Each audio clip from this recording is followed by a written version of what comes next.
I Have a Dream, The Unfinished Journey of Martin Luther King Jr., read and published by Mr. Books. Martin Luther King Jr. is not merely the account of a man, but the soul-stirring odyssey of a dream, crushed, resurrected, and echoing through generations. It is the immortal story of Martin Luther King Jr., whose life ignited hope where despair festered, whose words rang out as thunder against the storm clouds of injustice.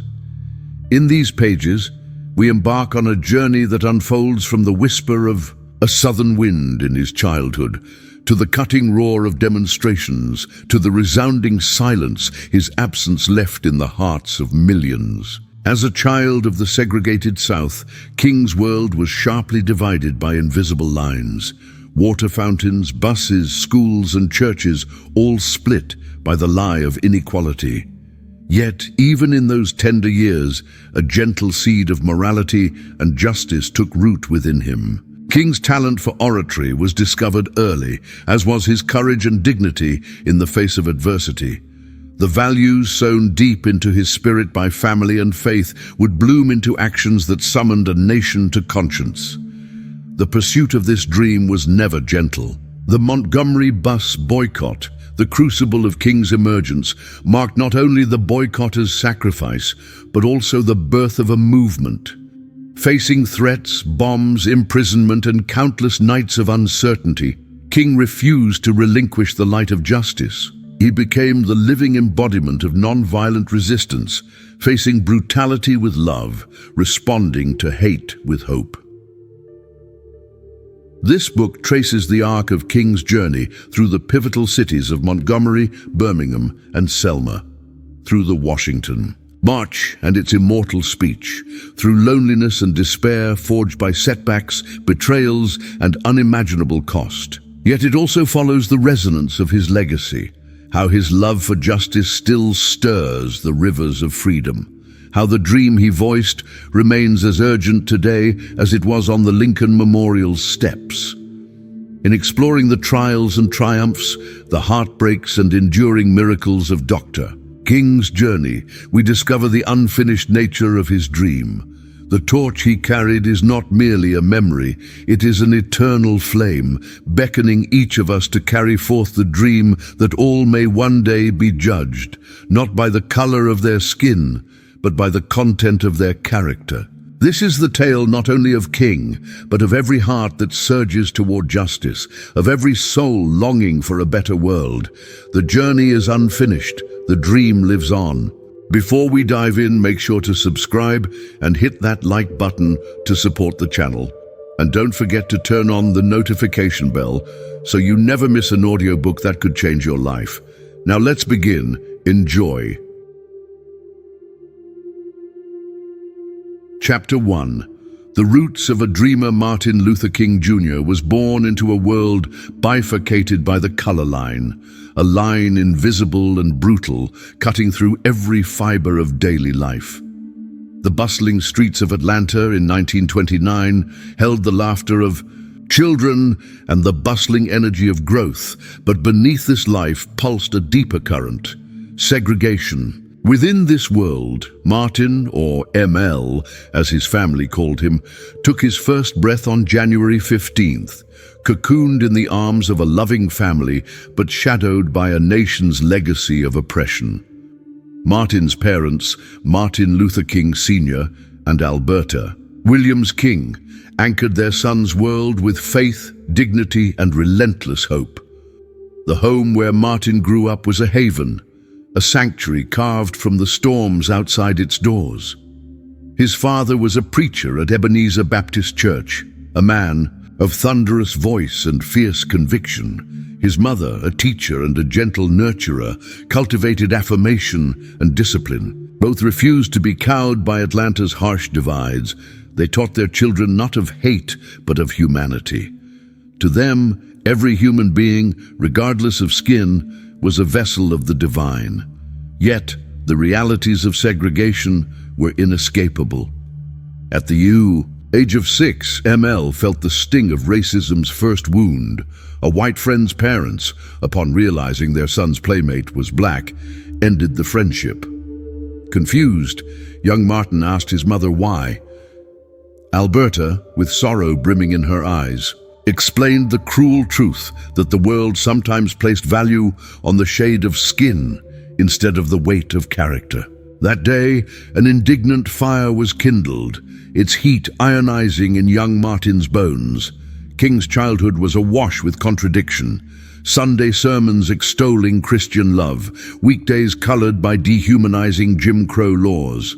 But instead of falling into bitterness, Martin drew upon the examples of his parents, his father's boldness in confronting injustices, and his mother's patience and counsel. The family's evenings were filled with music, biblical stories, and lessons in dignity. They instilled in him the conviction that injustice must not be tolerated, and that true faith required action. School offered its own paradoxes.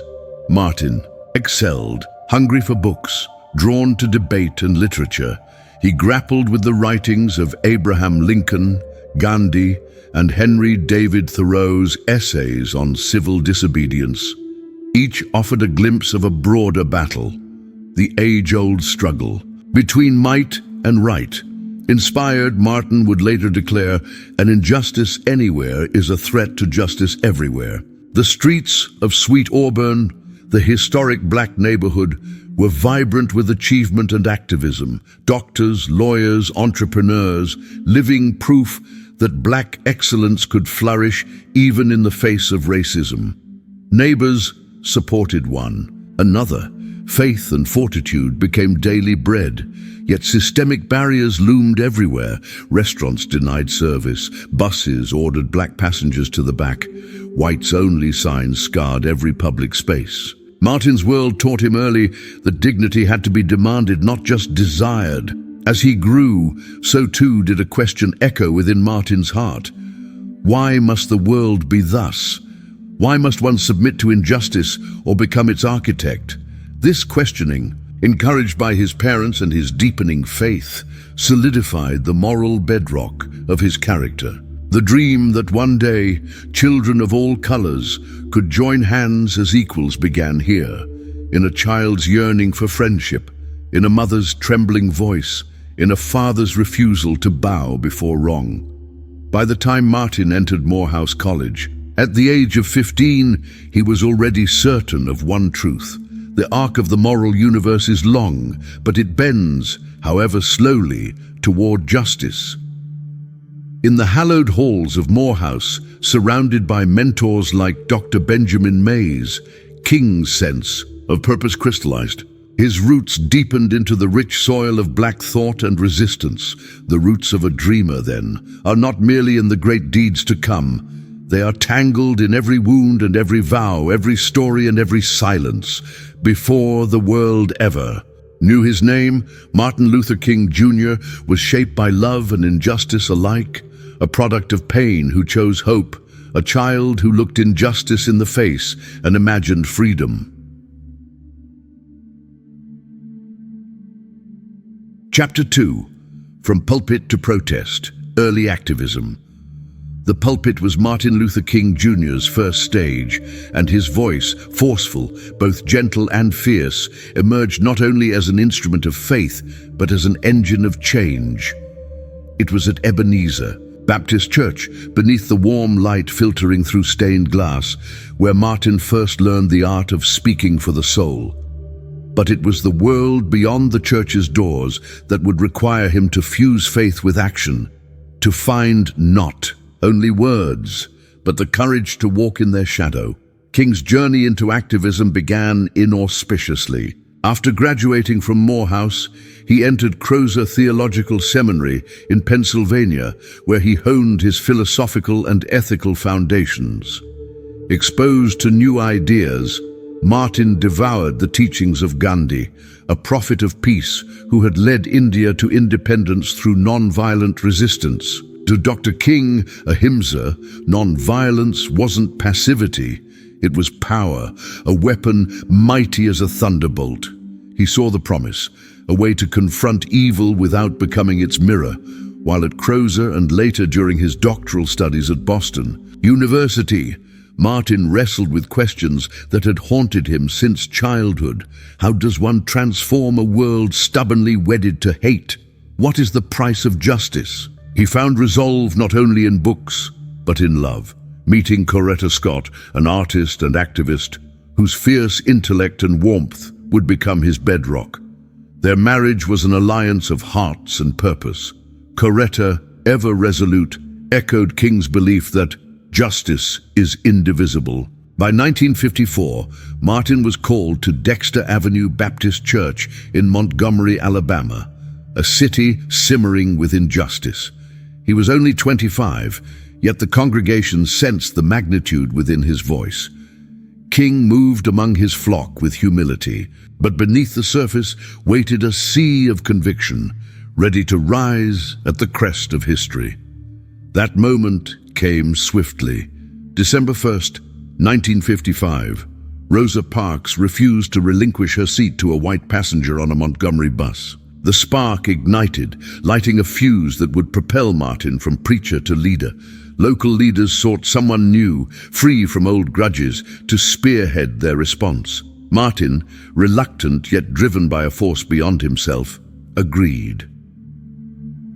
The Montgomery bus boycott began, a campaign to strike at segregation's heart. For 381 days, the city's black population walked weary miles, braving violence, arrests, and economic hardship.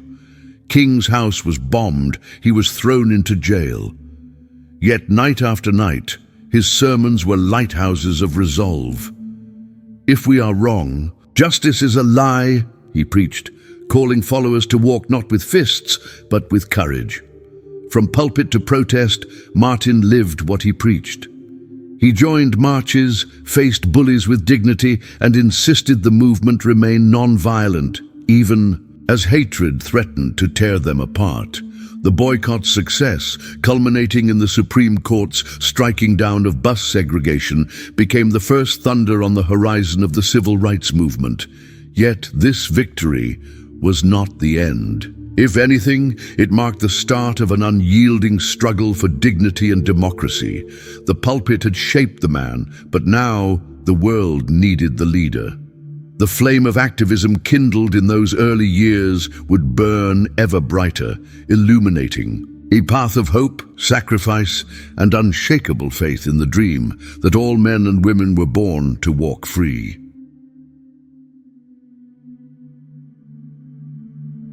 Chapter 3. Montgomery and the birth of a movement. In the humid winds of Montgomery, Alabama, the air was heavy with expectation and fear. The bus boycott had begun, not as a roar, but as a quiet defiance, a refusal to accept humiliation any longer. Martin Luther King Jr. found himself thrust into a maelstrom, the reluctant center of a movement's energy and a city's fury. The initial days were fraught with uncertainty. Could ordinary people, maids, teachers, laborers, sustain a protest against so mighty a foe as the city's segregated bus system? King's answer was not to retreat, but to inspire. Night after night, packed into churches and community halls, he spoke with words both lyrical and incendiary. His speeches were symphonies, composed of truth and empathy, lifting spirits from the depths of fatigue and fear. "We must meet hate with love," he thundered to crowds burdened by the insults of their days. "Darkness cannot drive out darkness. Only light can do that. Hate cannot drive out hate. Only love can do that." The message was simple yet radical. Nonviolence was not weakness, but the hardest kind of strength. As days stretched into weeks, retaliation intensified. King's home was bombed, narrowly missing his family. Armed men stalked the streets. Many urged him to leave or arm himself, but Martin stood resolute. That night, standing before a gathered crowd outside his battered house, he implored them, "Go home and put down your weapons. We must love our white brothers, no matter what they do to us." Terror could not sway him from his calling. Each day's end brought new stories of quiet heroism, elders walking barefoot rather than riding in indignity, neighbors organizing carpools to keep the boycott alive, mothers whispering comfort to Children who did not understand why they marched, but saw the pride in their parents' eyes. In these collective sacrifices, the power of the community was made manifest. Their unity became the sword, their dignity the shield. The city responded with arrests and legal threats. King was arrested, thrust into a bleak cell, separated from his flock. Yet the bars could not contain his spirit. Letters of support flowed in from around the country. The world began to watch. The simple act of walking, refusing the buses, became a signal, a light cutting through the darkness of America's conscience. After 381 days, victory arrived. The Supreme Court ruled bus segregation unconstitutional. Cheers erupted across Montgomery. Tears turned to laughter. King, exhausted but unbowed, knew this was only the beginning. The boycott had proven the efficacy of nonviolent protest, showing that ordinary people could bend the arc of history through steadfast courage. Montgomery became a blueprint, mapping a journey that would traverse Birmingham, Selma, and the core of a nation's heart. The community that rose up in Montgomery carried the movement forward, emboldened and transformed. For King, this victory reaffirmed his faith that unarmed truth and unconditional love will have the final word. Montgomery was where the seed became a sapling, a dream once whispered, now thundering. Chapter 4. Marching Forward. Birmingham, Selma, and beyond. As the flames of hope and resistance spread beyond Montgomery, new battlegrounds emerged.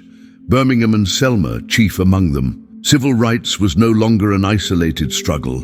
It was a river-gathering force, surging through the barriers meant to restrain it. Dr. King became its navigator, threading the needle between despair and possibility, violence and redemption. Birmingham, Alabama, was a bastion of racist defiance, branded the most segregated city in America. King and the Southern Christian Leadership Conference, SCLC, laid plans not only to challenge the laws, but to awaken the nation's soul. The campaign, Project C for Confrontation, would target downtown businesses and city facilities. Children joined the protests, knowing the risk with unseasoned courage. King was arrested again, condemned to a foul, narrow cell. Here, he penned his cry from the heart, the letter from Birmingham jail, defending nonviolent resistance as a moral responsibility to disobey unjust laws. His words leaped the jail walls, stirring the conscience of Americans both black and white. Injustice anywhere is a threat to justice everywhere. Outside, Commissioner Bull Connor answered protests with fire hoses and police dogs. Newspapers splashed images of children battered by force, shocking the nation. King's pain was doubled, suffering for justice, yet refusing to hate. His nonviolence became not just an ethic, but a shield against the epidemic of bitterness. Though scars were etched deep, victories followed. The Birmingham campaign cracked the legal wall around segregation when the bomb exploded at the 16th Street Baptist Church, killing 4 little girls. Pain sharpened resolve. The world glimpsed the cost and the courage of the movement, and demands for justice could no longer be ignored. Selma, Alabama followed, a city where voting was a right venerated in law, but denied in practice. King chose Selma, knowing the gauntlet laid there, sheriffs and citizens ready to defend their racial order with blood. The march for voting rights would cross the Edmund Pettus Bridge, its name a relic of Confederate memory, soon to taste the fire of progress. Bloody Sunday saw peaceful marchers bludgeoned by troopers, the bridge awash in blood and resolve. King rallied the nation, returning, arm in arm with clergy, with people of every race, to march again, this time shielded by the world's gaze. The uproar forced President Lyndon Johnson to speak. "We shall overcome."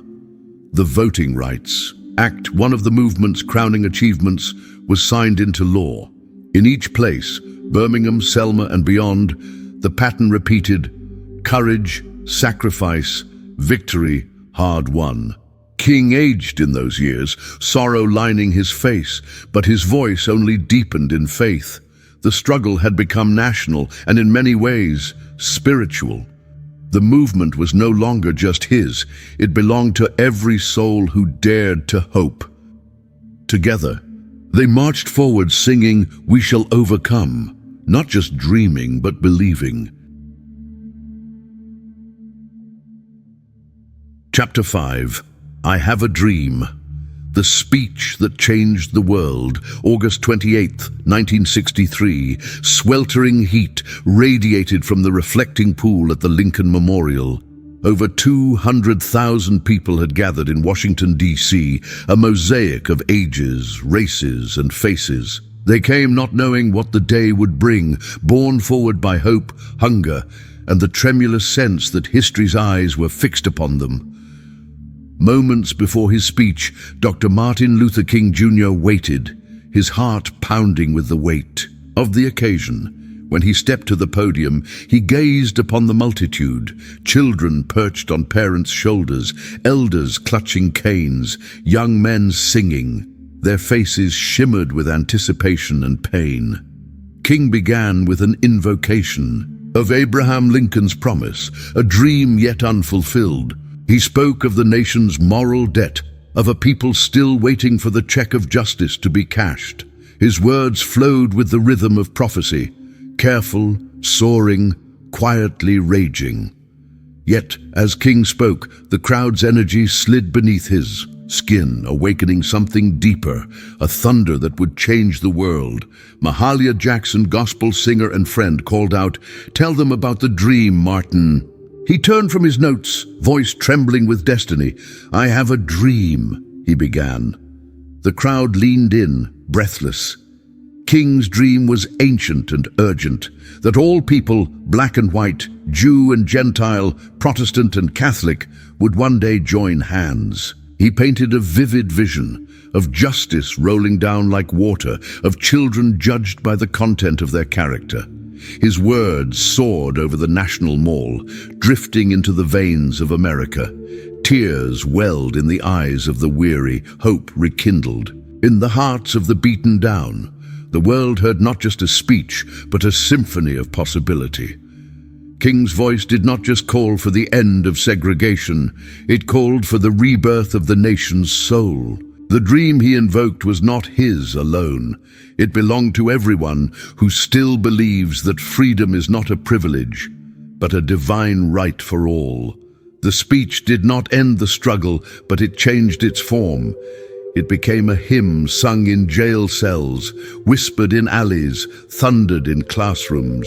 It was hope manifest, a dream once spoken, now a living challenge to every hearer. History would record the moment as a watershed, a turning point. Yet, for King, it was another milestone on an unfinished journey. The "I Have a Dream" speech breathed life into a movement and, with exquisite pain and beauty, reminded a fractured nation that the dream of freedom burned bright, not just in one man's heart, but in the heavens above and the souls of all who dared to hope. Chapter 6. Trials, sacrifice, and the cost of hope triumph begets turbulence. With victory came backlash, a ferocity that revealed the price of hope. Dr. King wore his fame as both armor and burden. Every day he risked life and spirit to keep the movement's dream alive. The more progress was gained, the more resistance it provoked. Threats became routine. Phone calls in the dead of night, letters laced in venom, strangers lurking in the dark. King's children grew up learning which rooms to occupy to avoid sniper fire. Coretta's strength was a silent pillar, standing resolute as hatred spilled into their yard. Yet it was not only external threats that haunted Martin. The movement faced its own divisions.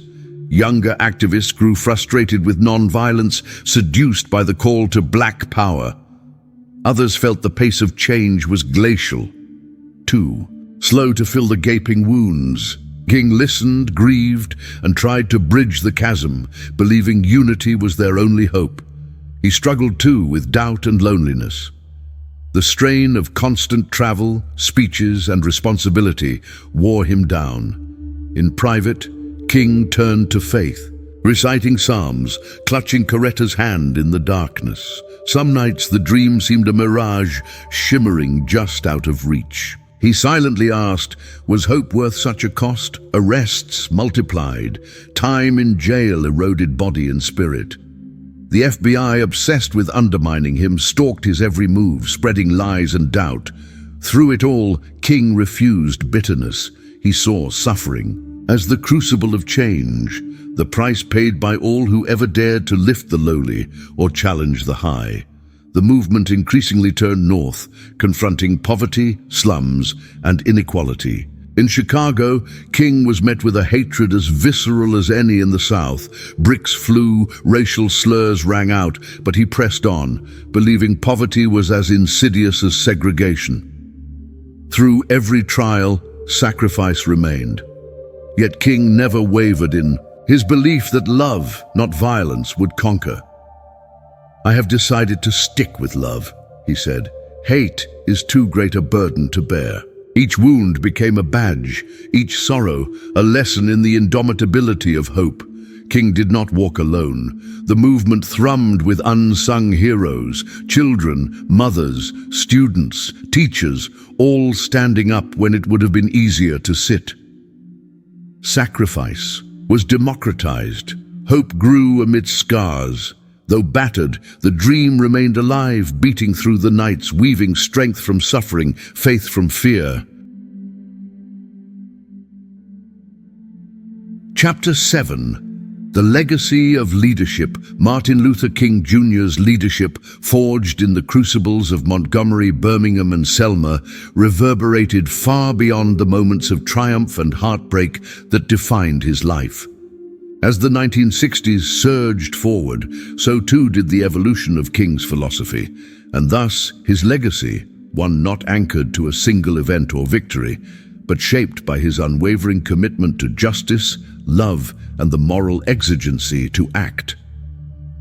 By the mid-1960s, many hailed Dr. King as the conscience of America. His leadership style was unlike that of any other figure during the civil rights movement.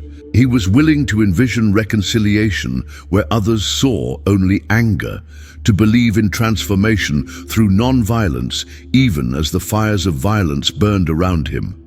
What made King's leadership extraordinary was its foundation in sacrificial love, the agape love he preached from pulpits and shouted through megaphones. He risked his reputation and ultimately his life on the premise that love, even for one's enemies, could revolutionize society.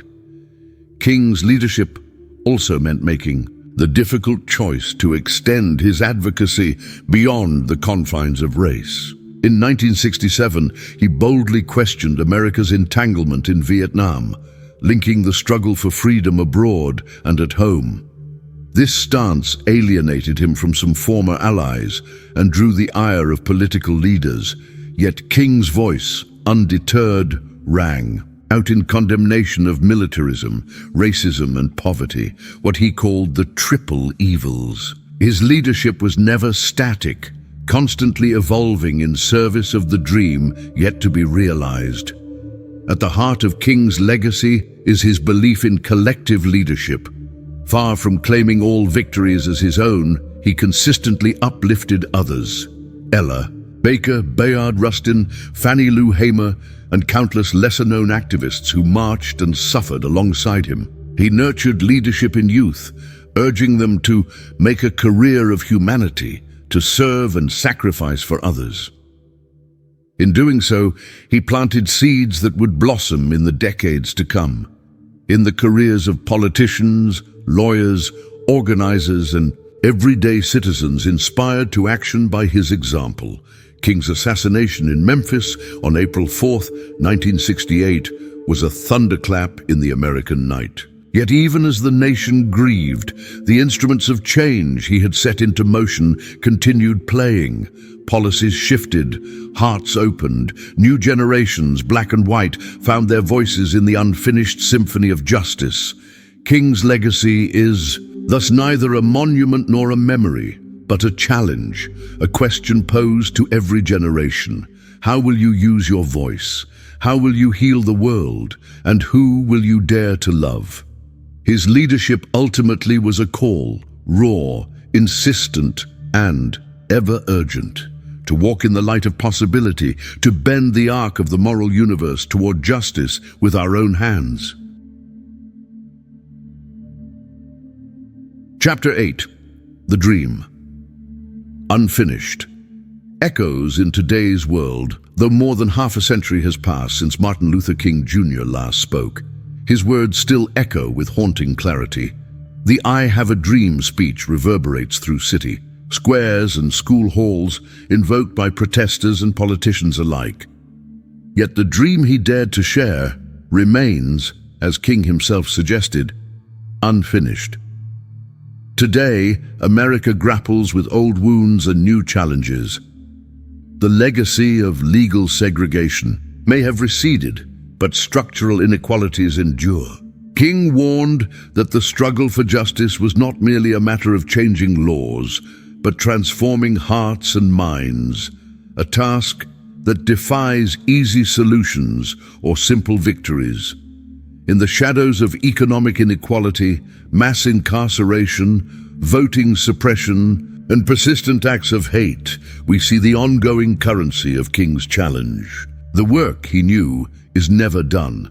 Modern movements from Black Lives Matter to campaigns for economic justice, LGBTQ rights, and immigrant advocacy draw upon King's tactics and tenets.